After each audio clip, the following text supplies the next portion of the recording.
Military intelligence has earmarked Sharif as the link that will lead us to Zaya.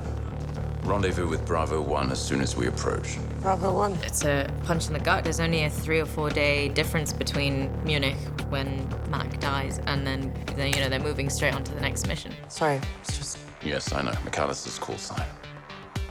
We move on. Bravo 1, sit rep. Yeah, we first see Wyatt as a sniper doing recon on these guys. And you can see from the first time you see him, there's a rage burning in those eyes. Well, I hope you can see that anyway. Bravo 1, distract now! Copy.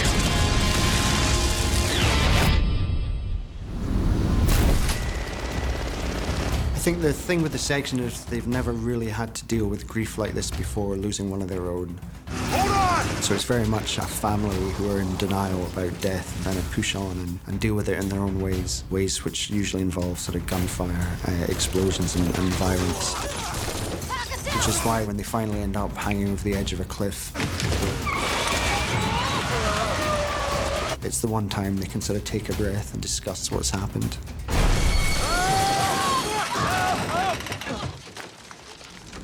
That was really cool. I remember the actual cliff being like 20 meters high. John Strickland, the director at the time, didn't dissuade us from going to the humorous place with some, eccentric body language as we're dangling off the edge of this thing. I am gonna try and back us up. So I think at one point, Coltrane had like his leg up on the roof and Novan was like a face on the windscreen. I think the director, John Strickland, was maybe not that steep. Real slow.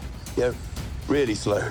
Secretly, I've discovered Novan has a fear of heights. It's really what cracks me up about this job, because sometimes it's so big that people say, CGI. There's nothing green screened about that. And also talking about Mac in the most inopportune moment. The fuck are you laughing at?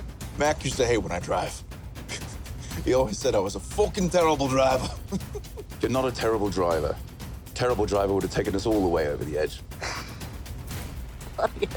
And again, I love Jack's writing of going, this is the moment where you're going to choose to talk about it, which is the most precarious moment you can find. It's where you've got a van stuck teetering on the edge of a cliff, or let's talk about a lost buddy.